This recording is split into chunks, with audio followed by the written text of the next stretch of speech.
a Fernando Mendoza deep dive right before training camp. Let's talk about it.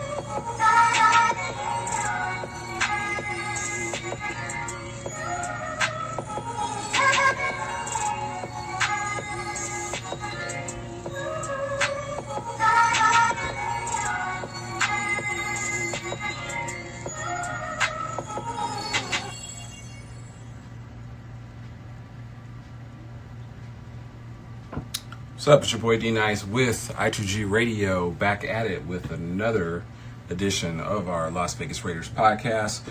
Urge everyone like, comment, and subscribe. You can check us out three ways: Apple Music and Spotify.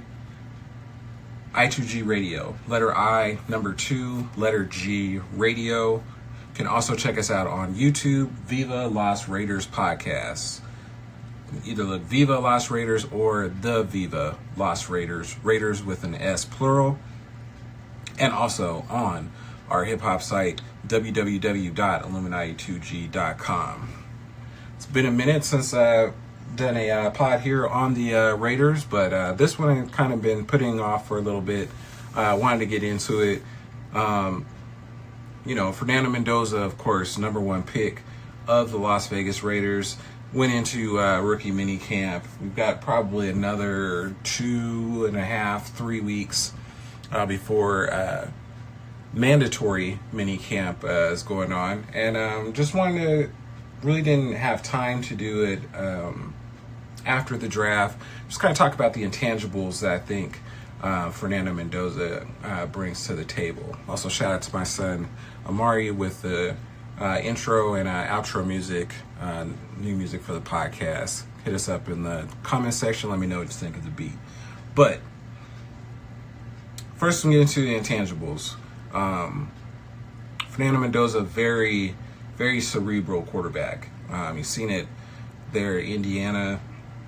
Just his decision making, how he processes plays, I think can really, if it progresses into the NFL, could be elite.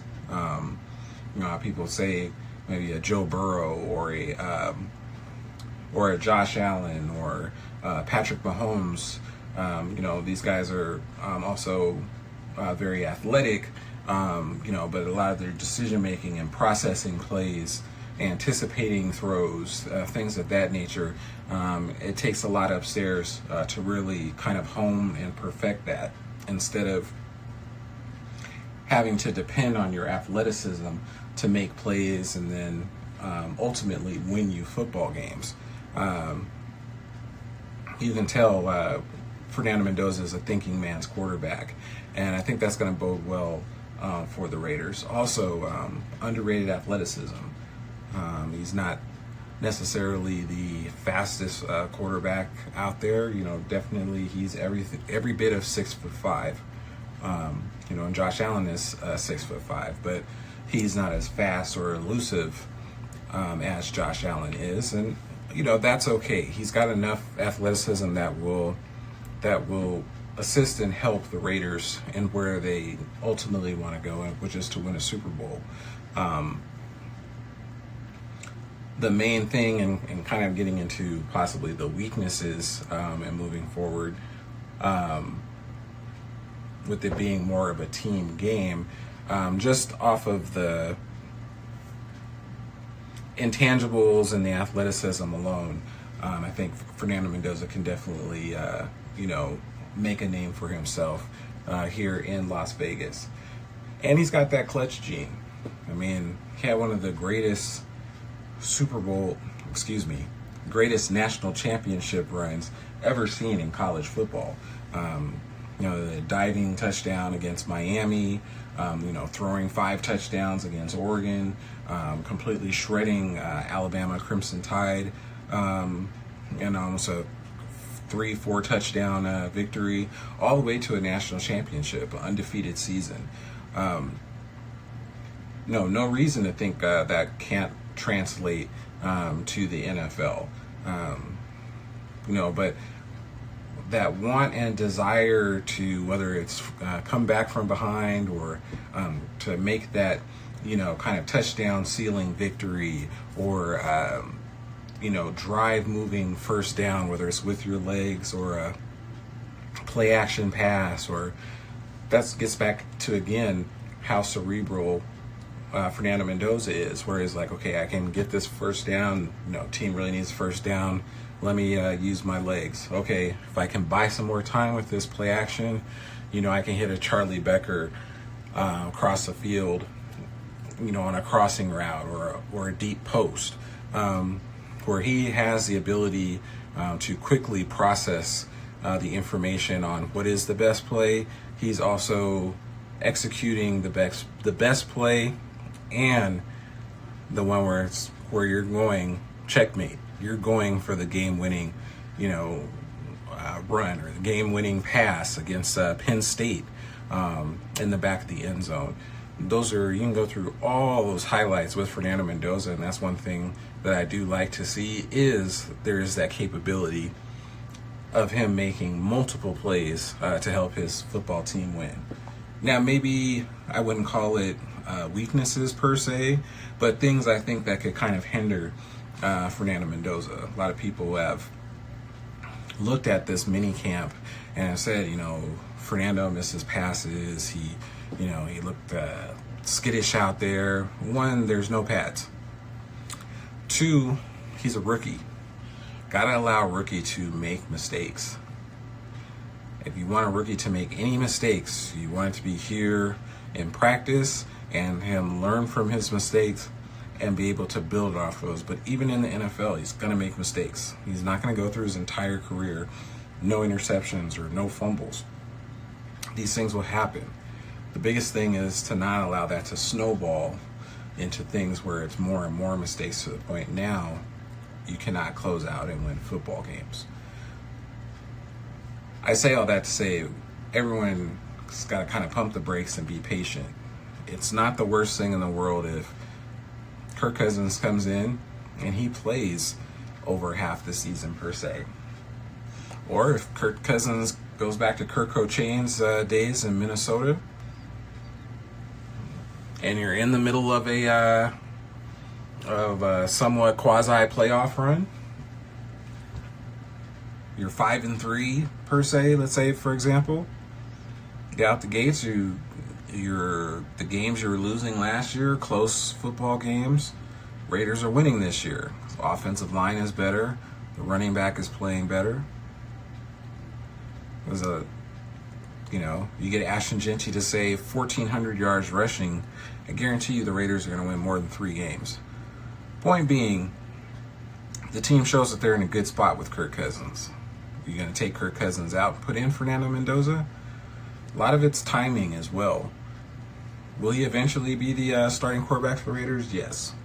Could it be possibly this year? Absolutely. I'm more concerned on what that looks like. A lot of people are saying because he's the number 1 pick, he's got to play right now. He has to. Look, one thing I can honestly say for a lot of Raider fans I have a hard time with, and I'm sure other teams that only have 3-4 wins or have been in the basement of the NFL for long periods of time, fan base doesn't want their team to lose. But for a lot of Raider fans, we want a rebuild just to be, okay, we made this move in the offseason, that move in the offseason, and we knocked it out of the park in the draft, and now we're going to the Super Bowl, kind of like how the New England Patriots had their run last year. Could it happen? Yes. Does it happen often? Hell no. Instead of wanting to skip steps or, wish upon a star, this happens and the moon is red and spins around in a circle, that means that we're a wild card team. All that's bullshit at the end of the day. 3-win team last year.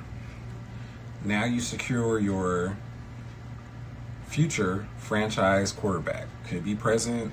Like I said, injuries happen, things happen. Knock on wood, it doesn't happen in this situation. But if Fernando's not ready, and you're seeing that in training camp, and you're seeing that now in June and July, my question would be, what's the rush of putting him out there? If he needs to learn the offense more, people are saying he has to play under shotgun. Okay. This is his time to perfect his craft and learn. He's a cerebral quarterback. Learn the playbook. And you see it in preseason that he's not ready. What's the rush? Because you could easily have a situation where now you're putting in a rookie.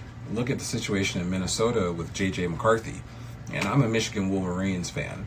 And, J.J. had a great national championship run. But in the grand scheme of things, he didn't even have over 30 starts with the University of Michigan.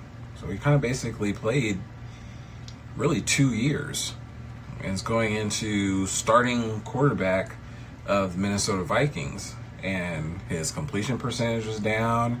He was getting hit a lot. His touchdown to interception ratio is basically 1-to-1. Actually, he had more interceptions than he did touchdowns. I know Raider fans don't want the situation with Fernando Mendoza. So that's what I'm saying. It's a team sport. Offensive line gets going. That's going to open up the passing game. It's another thing with fans also as well. They're quick to want to throw away second team players from that Pete Carroll regime. I get it, 3 wins, but we're going to year 2 with Jack Besh and Dante Thornton. Let's not be so quick to want to cut them and say that they're not up to par or folks are getting on them about practice. Same analogy I gave to Fernando Mendoza, same analogy I give to all Raider players. It's practice. There's going to be mistakes. Let's have the mistakes happen at practice. But I think we can all agree, if we couldn't give Ashton Jeanty, let's say for a quarterback, 5 seconds to throw the football. If we can't give a quarterback 5 seconds to throw the football, if we can't give a quarterback time to get into a 3-step drop or a 5-step drop, or even run play action, because by the time he gets the hike from center, you have a defensive tackle and a defensive end in your backfield. You can't give Ashton Jeanty that type of time. What makes you think that that's going to work for even Kirk Cousins? Now, again, we had the worst offensive line in the league last year. Some of the worst offensive line coaching in league history last year. If you can clean that up, and again, 975 yards for Ashton Jeanty for as many times he was getting hit in the backfield, phenomenal numbers. Still only had 3 wins last year. I get it. But that 9 turns into 1,200, turns into 1,300. He also had almost 500 yards receiving last year and 5 receiving touchdowns. You bump that up to 600. My comp, personally, for Ashton Jeanty after year 1 of watching him, he's a little Marshawn Lynch. I'd even say even to go more modern, I do see a little Josh Jacobs in this game. But I also see a lot of Christian McCaffrey, the potential Christian McCaffrey. And I'm not saying I don't think he will be as good a receiver as Christian McCaffrey, but he can be more than capable in this offense with Clint Kubiak. But the key to all of this, no matter if you go get Justin Jefferson, whether you go and get Stephon Diggs or Deebo Samuel or Tyreek Hill, all these rumors that are going around, like if you get a big name wide receiver, it fixes this team. The key still is going to be that offensive line. And if that offensive line looks anything like it did last year, the Raiders are going to have a very, very long season. And they've made a lot of moves in free agency and the draft to try and improve that offensive line. Say all that to say still getting on topic with Fernando Mendoza, offensive line is going to be big for him and Kirk Cousins.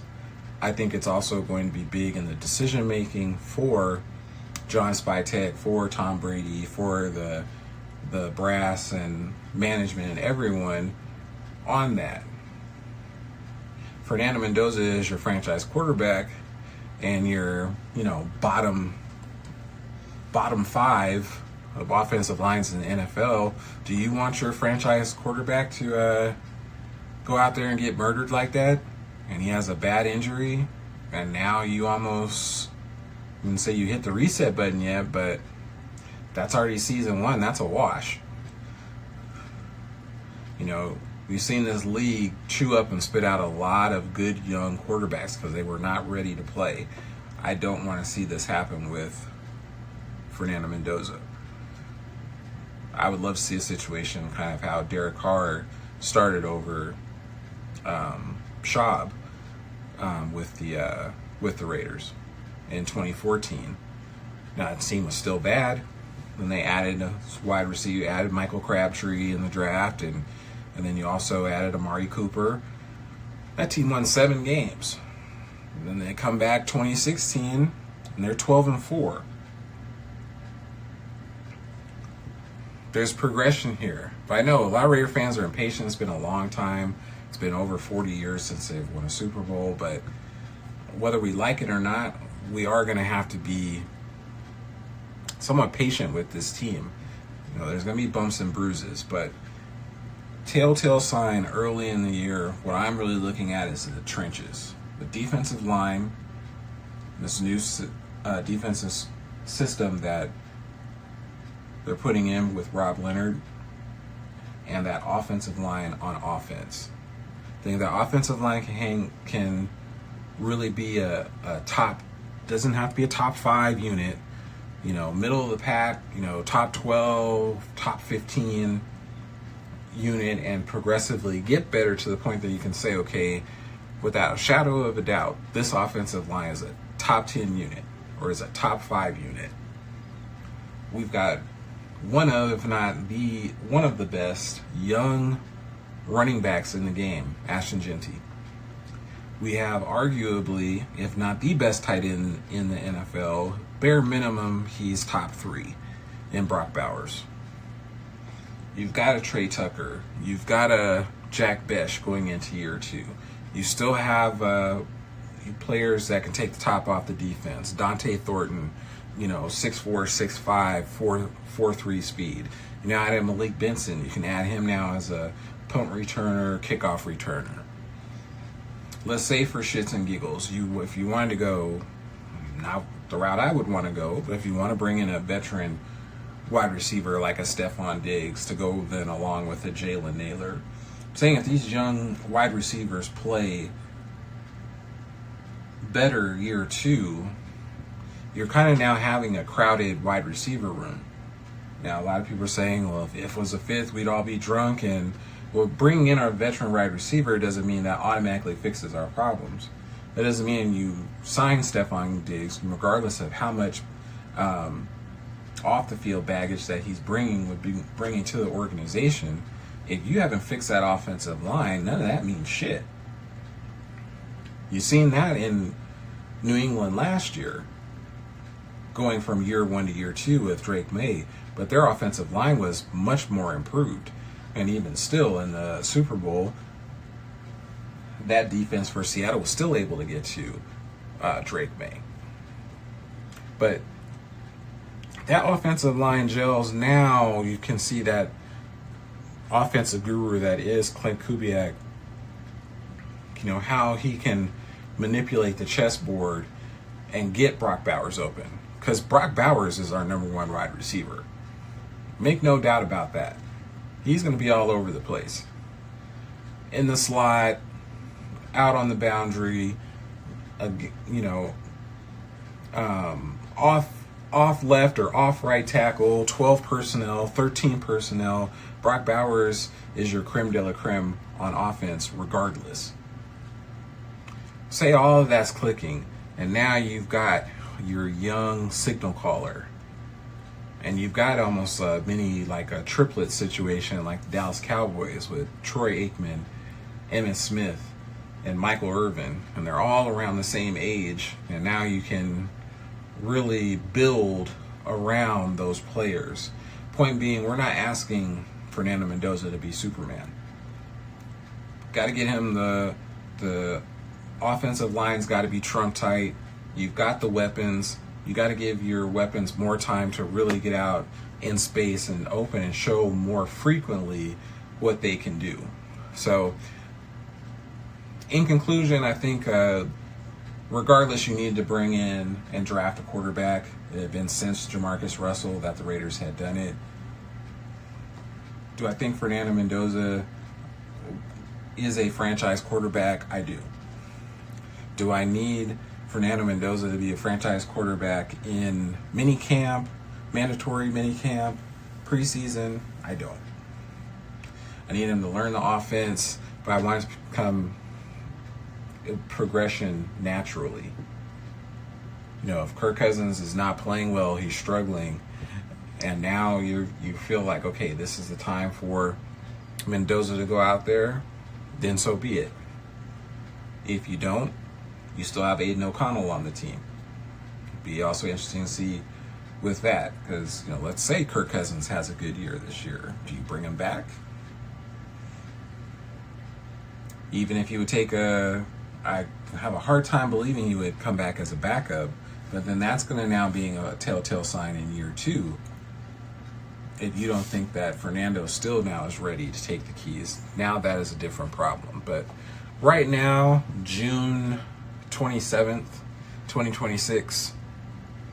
Just want him to learn the playbook, continue to play his best, and we'll see come preseason and even further into mandatory minicamp, you know, where the young man's mentals are at and if he's ready to take the reins for this offense. But either way, I'm excited to see Fernando Mendoza.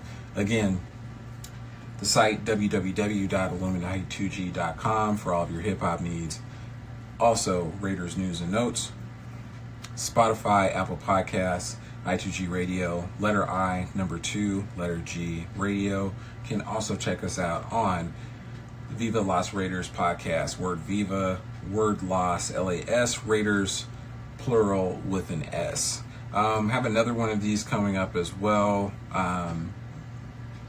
Give a little more mini camp news and notes, a couple sound bites from that. But I just wanted to do this Fernando Mendoza one. Kind of wanted to do it a little bit after the draft, but now we've gone into rookie mini camp again, seeing some reports. And again, folks, I can't stress it enough, Raider fans, we've got to be patient. And I understand older Raider fans, we're old enough to remember the Raiders playing well, and even some of us older than that to see them win Super Bowls. You've got young Raider fans that have only seen the Raiders go to the playoffs twice, really, in their lifetime. Either way, the young and the old, we're impatient. We want to see our team win. Everyone wants to see their team win at the end of the day, but we are in a rebuild, whether you like it or not. We tried it the last couple of years and bringing in veteran quarterbacks, and kind of gets back to what I was saying again with the offensive line. Oh, we've got Gardner Minshew. We've got Geno Smith. They can use their legs. No, they can't. If they're getting the sonic rings knocked out of them every single time they're dropping back and stepping back, the last thing they're going to want to do is run. And in most cases, they're seeing ghosts regardless by how many times they're getting hit. So sometimes you might think it's open and it's not. Neither here nor there. You tried the veteran quarterback route. You've gone with a quarterback getting drafted in the first round, but you went with Derek Carr for, almost a decade. Those days have come and gone. It's time for new blood, new regime. Unfortunately, with old Pawpaw Pete, it didn't work out last year, and now we're into another coach, quasi-same organization for the most part, but he brought in all his coaches. So bottom line, it's a new offense, defense, for the most part, is new as well. The person that's calling the plays is not new. We traded Max Crosby. We got Max Crosby back. He's now a part of our team. We've had a pretty up and down offseason already, but just urge people to be patient. Things that you hear about in minicamp does not necessarily mean that's going to go into the season. Let's just pump the brakes a little bit.